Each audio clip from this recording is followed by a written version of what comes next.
Hello, hello, my Cambridge family.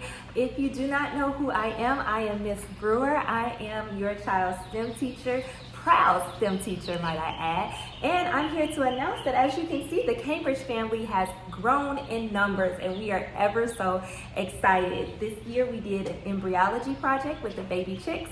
So I'm sure you probably heard of it. They all came out around about the same time. We still have a few that we're waiting on, that they being a little lazy. But nonetheless, we have 15 chicks that have hatched. Now, for those parents that have decided that they want to extend their family at home and take their baby's chickie baby home, first off, let me say congratulations. You will get the baby chick today, Friday, as well as a birth certificate to commemorate this great thing. And you know, I'm gonna teach you a few things that you will need for your chickie baby as they go home. So let's jump right into it. As you can see behind me, we're using it as what's known as a brooder kit. So, and also let me pause for a second and say, if I do not give you enough detail in this video, there are two options that you have. I have a YouTube channel where I actually outline the brooder kit, and you see me actually putting everything in. That's Shy Farmer Bay. That's what my farming, all my agricultural things are on all platforms. So I will make sure that you have the link for that video. Or you can email me. I'm gonna make sure I give you my email, and any questions that you have, I would love to answer. I am a proud chicken baby mama of 7 now.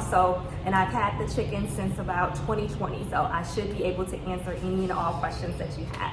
So now, jumping back into this. For the brooder kit itself, if you have an old aquarium, you can indeed use an aquarium. You can use a plastic storage tote. You can technically use a cardboard box, but I would not advise a cardboard box. But yeah, for the most part, anything that you feel comfortable putting that baby chick in, that if you had a light source that was giving off heat, it's not gonna start a fire, all right? Because safety first. So you're gonna have your brooder kit, or your brooder box, excuse me, which, like I said, it can be an aquarium, a plastic tote. We're not trying to overcomplicate things. What you're gonna do is, in the bottom of that, you're going to line it with old newspaper, old sales papers, just because that's gonna help with your cleanup. Now, something else that you may need to go out to purchase will be pine shavings.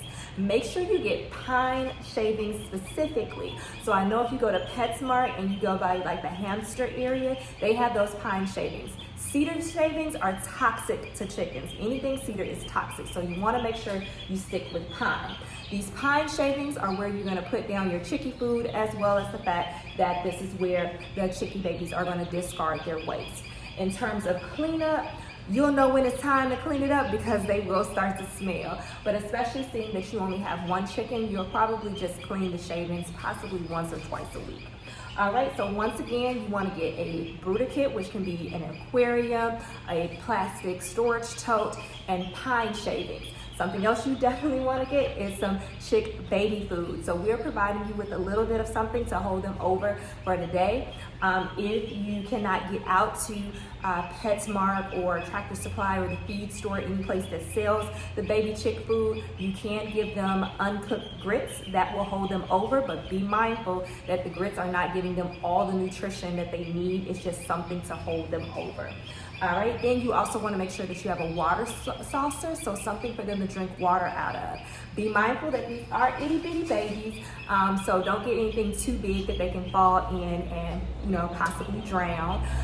If you are worried about the water saucer that you have, them possibly tipping it over, you can just put some marbles in there and that will weigh it down enough. All right, you want to make sure that you have heat sources. So you can actually buy a brooder heater, or you can buy like an aquarium heater, or if you just want to use what you got to get what you want, because I'm all about efficiency. If you have old school bulbs, get those old school bulbs, because old school bulbs put off heat. So as you can see, we have a work lamp as well as a desk lamp, both of them with old school bulbs, and they're putting out heat. One way that you want to make sure that the brooder is at the right temperature is get you a thermometer. I generally go for the reptile one because it dips down in there so you can find out what the temperature is at their level. You want to keep your brooder kit ideally at 95 degrees. Now, let's talk about how long your chickie baby is gonna stay in here. Your chickie baby is gonna stay in there for about 6 weeks. After 6 weeks, they are ready to transition to a coop. Depending on the breed of your chicken, you'll definitely know it's time for them to transition out of there because they would have outgrown the space. Hopefully our weather will cooperate with us and continue to look like summer, feel like summer. So then that way at that 6 weeks, they will be able to transition outside to your backyards. Once again, if you have any questions, if I did not cover something, if you're still a little leery about something, please feel free to email me. Check out that YouTube video that I have, and you know what, I probably will go ahead and upload another video on there speaking of this very thing, just to further help my Cambridge parents out, because you know what, once you become a chickie baby parent, like we even more family, all right? So we family times too. So I hope you enjoy this journey. I know I am excited for you, for your families, and yes, I will be here also at the school until 3 o'clock if you want to ask any questions in person. All right, thank you.